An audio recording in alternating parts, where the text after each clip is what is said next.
say that I'm a straight Christian, conservative, nationalist, proud, patriot, married mother of 3 children under the age of 16. And those things really matter to me. And those things are all the wrong answer in the country that I come from, which is England. I will only take 15 minutes of your time because I know your schedule is going to get busier rather than quieter. I wanted to be here in America to help with your fight to get 4 more years for President Donald J. Trump. One of the naughtiest things that Donald Trump has done, apart from not marrying me, which was clearly something he should have done, and chose Melania instead. I mean, it's inexplicable, frankly. But one of the naughtiest things Trump has done is banned Brits and also myself from America because of COVID and all of the lockdowns. So I am officially not allowed to be here. I have become an immigrant. Luckily, I'm one of those that likes to work a lot. So I made my way here through a rather different process. I decided I was going to come because the British people need you. British people need Americans to vote Trump. British people need 4 more years because you are our hope as well. So in order to break into America, I decided to go where I was allowed to go, which was Barbados. I had to be tested at the airport, hustle my way through, go into isolation for 2 days, spend 14 days in quarantine in Barbados. And then finally then they cancelled down all American Airlines flights to LA while I was there. And then finally I got myself aboard a flight to JFK and was then able to sneak in. When the immigration officer let me into America, I had a little celebration at the baggage carousel. It was like emotional, overwhelming. I love your country. So I was having this little celebration going, yes, I did it. I did it. I'm in. And then I realized I looked like a drug smuggler and had just managed to get heroin into your country. I expected the sniffer dogs to come running. So I started to act a little more calm. The purpose of me being here is to join your fight. And for the last 14 days that I've been in country, I've moved from venue to venue, location to location, and very great patriots like Greg, like a lady in Alta Loma, Rancho Cucamonga, and now I'm in Sacramento. Brilliant patriots opening up maybe their homes, their venues. Last night at an event I had, they arranged it that the people, 150 people, all went to a local CVS store first. They had to go to a CVS store to pick up, in a very James Bond manner, they had to go into the car park to a truck to get the address of the venue, and then they all came in their cars to the venue. And last night we had 150 people, all very James Bond, turn up, and then they were shipped down the hill in golf buggies to make it here. That's the sort of thing that's going on right now in California. And let me tell you a couple things. When people get together, they change. I know we're on Zoom now because we have to be, but if I can encourage you all, even if you can get 5 people in a room or 10, it completely changes the way people are. You see their little shoulders go down. We don't have the muzzles on. People see smiling faces, and that really makes a difference. They look around these rooms of 100 people at Greg's Tea Party meeting in Redlands. Do have a look for Greg's Tea Party meetings. They're a whole lot of fun. Well, they are when I'm around. We had a full venue, 200 plus, I think, and standing room only at the back.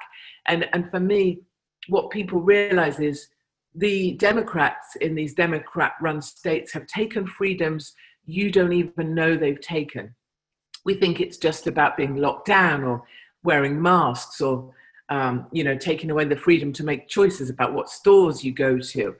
They've taken freedoms that we don't know we haven't got till we realize. So when you get people together in a room, they hear the sound of other people laughing, other people talking. They see people, having hugs, embracing each other, being happy in each other's company. I was in the church of Pastor Tim just the other day, at 412 Church, Murrieta. You'll know Pastor Tim, I suspect. He calls himself the pit bull for Jesus, and he has kept his church open this whole time. he stood proudly on the stage and says, "I am not afraid of government, and I bow at the knees to no one but Jesus Christ." And the thing that really struck me when I was there with Pastor Tim was the noise of people in his office, and you could hear chairs scraping, children laughing because he's kept the children's service open the whole time. And it was a really terrific thing. So there are freedoms they have taken from us that we don't even know they've taken. The other brilliant observation that I have here in America, or at least it's brilliant for me because it's so uplifting, is that there are so many Trump supporters coming out. Now, this has nothing to do with politics whatsoever. It has nothing to do with red or blue. This is not about politics. This is purely about what is right for America. People are not going to come out and vote because they're Republicans. People are not going to come out and vote because they believe in a political party. They're going to come out and vote because it's the right thing to do for America. And I think, you know what? I think we had to get to this point where things were so hard. I think we always knew things had to get to this point where things feel so difficult, because this is in proportion, this is epic in scale. And everywhere I go, I find people who are willing to stand up for freedom, albeit in a polite, quiet, and appropriate way that is true to our side. One of the joyous things about our side when you get people together is if you look around your room, we are this big family. You know, I'm a family member from Blighty, and you've kicked us British out once before. And I'm here to tell you I've come back to haunt you, but you may kick me out again, I know. And the thing about our family is we're a great family. You look around any room of our family and we're the best side to be on. We're happy, we're joyful, we support each other, we respect. We might not agree on everything, and that matters not. We are the family of guns and weapons. We are the family that are prepared to prepare. I spent some time days back at gun range. I am ex-military myself. I was sponsored through university by the Intelligence Corps, and I went through the Royal Military Academy, Sandhurst, to become an officer in the British Army, and was given a 35-year regular commission. I know I'm starting to look old. I didn't get to serve all of my time, but certainly being back on the gun range, firing a weapon, you will know in my country we're not allowed to bear arms. And one of the very beautiful freedoms that I know you are all standing up to protect is the greatest document ever written, which is your Constitution. The greatest freedoms that you have, which is your First and Second Amendment. And take it from this Brit who no longer has a voice, who no longer has any jobs, because they took them. I don't have my family home anymore, they took that. They've tried to take my children, and a couple of jihadis came to chop my head off. Your freedoms, your Second Amendment is the reason that you have your first. And I have never been more clear about that. And let me tell you about the gun range quickly. The cabinets in the gun range are all empty. They are sold out of their weapons. All of the ammunition is sold. I have pictures of ammunition shelves sold out. We know that when we get Trump back in, that's when the darkness will fall for a while, and we must be prepared and ready. Our South African allies, our white South African family, great advice for us in terms of preparing ourselves to make a stand. And that's what we're all doing right now. And you know, I came here because I couldn't stay in my country and watch this fight from overseas. It matters too much.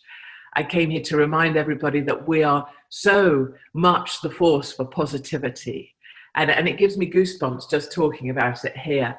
You know, very briefly, I know the clock is ticking in every sense. What are we now? 62 days, I think, out. I went to the USPS store the other day, your postal store, and there was a gentleman there. Greg knows this story. He had blue hair in a mohawk like this. It's a massive pointy blue mohawk. And I was like, well, there's a Democrat if ever I saw one. So I was being all polite and all nice. I wasn't going to mention the word Trump. And at the time I was in the post store just posting some thank you letters. A lady came in next to me, and one of the side effects of lockdown that no one's talking about is that people have become aggressive and unkind. Being locked in your own home means that, especially, I'm going to be respectful here, but elderly people, migrants, are stewing on things that they shouldn't be. Things are getting bigger than they should be. They're losing perspective. So a lady came into the USPS, was very, very rude to a member of the staff in your postal store. So it fell upon me to call this lady up. I took off my mask and I politely reminded her that we need to have some. We will make America great again.